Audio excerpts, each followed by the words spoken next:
नमस्कार दोस्तों, चलिए जानते हैं आज की 50 बड़ी खबरें 10 मिनट्स के अंदर। लेकिन उससे पहले आप इस वीडियो को एक लाइक और इस चैनल को सब्सक्राइब कर दें। उत्तर प्रदेश रक्षा औद्योगिक कॉरिडोर ने 33,896 करोड़ रुपए के निवेश प्रस्ताव आकर्षित किए। कई निर्माण इकाइयां चालू और झांसी, लखनऊ, कानपुर में भारी निवेश हो रहा है। राज्य स्वास्थ्य विभाग ने मातृ एनीमिया कम करने हेतु व्यापक समुदाय आधारित अभियान शुरू किया। एशआ और आंगनवाड़ी नेटवर्क पर जोर दिया जा रहा है। उप मुख्यमंत्री ने राज्य को खाद्य प्रसंस्करण में अग्रणी बताकर सिंगल विंडो क्लियरेंस और सब्सिडी के जरिए उद्योग को प्रोत्साहन देने की योजना बताई। बहराइच में मुख्यमंत्री कार्यक्रम के दौरान लंच चाय तैयारी के दौरान आग लगी। 3 कारीगर झुलसे और स्थानीय अधिकारियों ने घटना की जांच शुरू की। बरेली हिंसा के आरोपियों की गिरफ्तारी के लिए पुलिस लगातार छापेमारी कर रही है। मौलाना समेत कई लोगों को हिरासत में लिया गया और अदालत में पेश किया गया। कानपुर में अचानक मामले दर्ज होने के बाद सुरक्षा बढ़ाई गई। स्थानीय प्रशासन ने सार्वजनिक स्थानों पर पुलिस पेट्रोलिंग तेज कर दी है। लखनऊ में राजनीतिक होर्डिंग वॉर छिड़ा। आई लव योगी के बाद आई लव अखिलेश और अन्य राजनीतिक नारों वाली होर्डिंग्स दिखी। विरोध प्रतिक्रिया तेज। प्रयागराज में आज एशिया कप के मैच के मद्देनजर टीम इंडिया की जीत के लिए सार्वजनिक प्रार्थना सभाएं आयोजित हुईं। स्थानीय लोग क्रिकेट उत्सव में शामिल। नोएडा, हाथरस, आगरा रूट पर अलीगढ़ को मिली 30 ई बसें।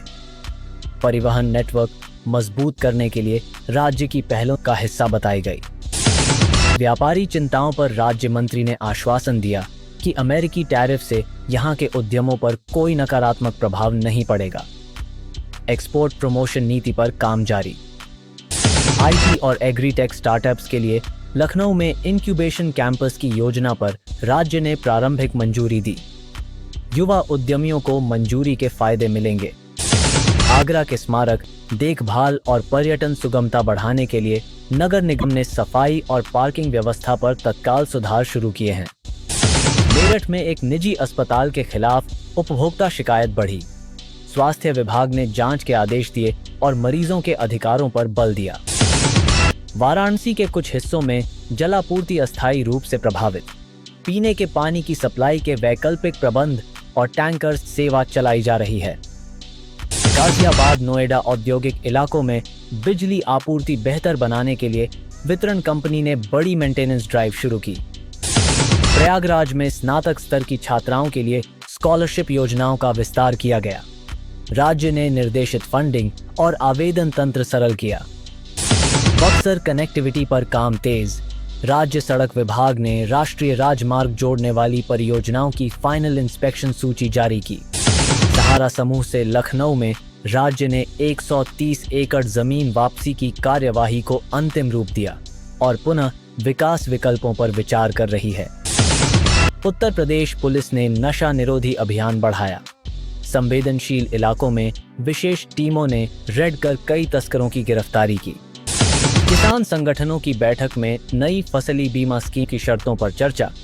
राज्य सरकार ने छोटे किसान हित में प्रीमियम सब्सिडी पर विचार का संकेत दिया। आग और हादसों को रोकने के लिए निर्माण स्थलों पर सुरक्षा मानकों का कड़ा पालन कराने के निर्देश जिलाधिकारियों को दिए गए हैं। शिक्षा विभाग ने परीक्षा केंद्रों पर निगरानी बढ़ाई। परीक्षार्थियों के लिए कड़े कोविड अनुकूल दिशा निर्देश और सुविधाएं सुनिश्चित की जा रही हैं। बाराबंकी के ग्रामीण क्षेत्रों में महिला स्वयं सहायता समूहों को लघु उद्योग प्रशिक्षण दिए जा रहे हैं। स्थानीय रोजगार सृजन पर जोर। कानपुर में एक बड़ी औद्योगिक इकाई ने CSR के तहत स्थानीय अस्पताल में वार्ड का विस्तार और आधुनिक उपकरण दान करने की घोषणा की। मथुरा अयोध्या तीर्थ मार्ग पर यात्रियों के लिए लॉजिस्टिक्स सुधारने हेतु परिवहन विभाग ने बस समय सारिणी और सुविधाओं का पुनरीक्षण किया। मेरठ के व्यापारिक बाजार में सुरक्षा कड़ी करने के आदेश। दुकानदारों की सुरक्षा के लिए पुलिस सिटी प्रशासन समन्वय बढ़ा रहे हैं। क्षेत्रीय वन विभाग ने जंगली जानवरों के संरक्षण हेतु नई निगरानी टुकड़ी गठित कर अधिकांश संवेदनशील क्षेत्रों में पेट्रोलिंग बढ़ाई।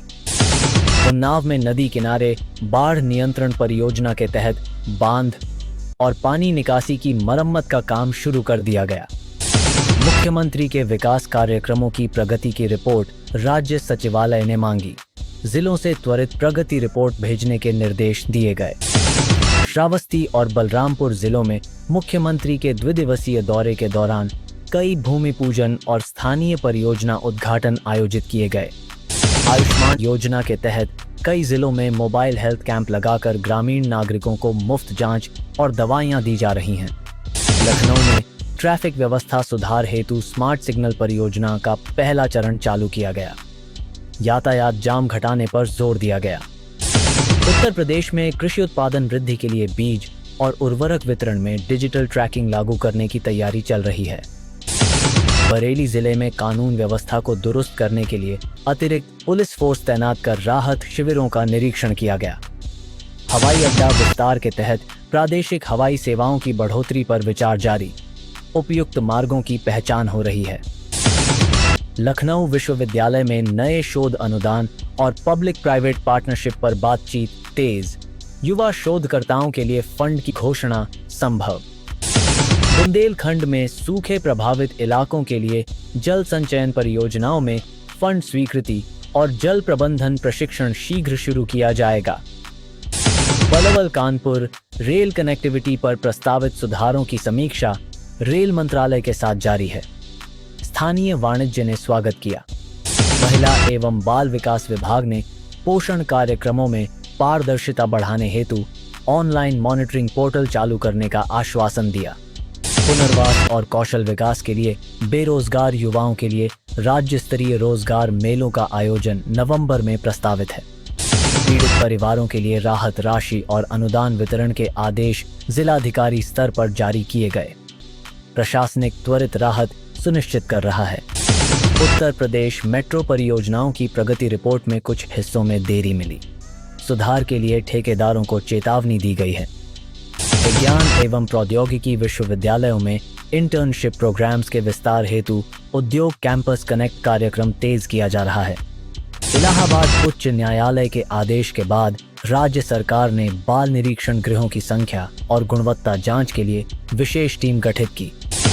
राज्य सरकार ने पर्यटन विकास को बढ़ाने हेतु ऐतिहासिक स्थलों के साथ साथ स्थानीय शिल्प और संस्कृति को बाजारों से जोड़ने का रोड मैप जारी किया। स्थानीय पंचायतों को वित्तीय पारदर्शिता और परियोजना सूची ऑनलाइन रखने के निर्देश दिए गए ताकि लाभार्थी सीधे जानकारी देख सकें। उत्तर प्रदेश में वैक्सीनेशन ड्राइव को बढ़ावा देने हेतु रविवार विशेष कैंप और मोबाइल टीकाकरण वैनें चलाई जा रही हैं।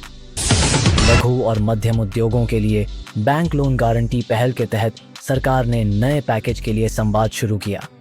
SMEs ने स्वागत किया। सांस्कृतिक मेलों और लोक कला उत्सवों की योजना बनकर संपन्न हो रही है। स्थानीय कलाकारों को मंच और वित्तीय सहायता मिलेगी। राज्य स्तर पर आपदा प्रबंधन बलों की तैयारी बढ़ाई गई। अगले 2 दिनों के मूसलाधार बारिश चेतावनी को देखते हुए बचाव तैयारी जोरों पर है। ऐसी ही हर खबर से अपडेट रहने के लिए हमारे YouTube चैनल को सब्सक्राइब जरूर करें। धन्यवाद।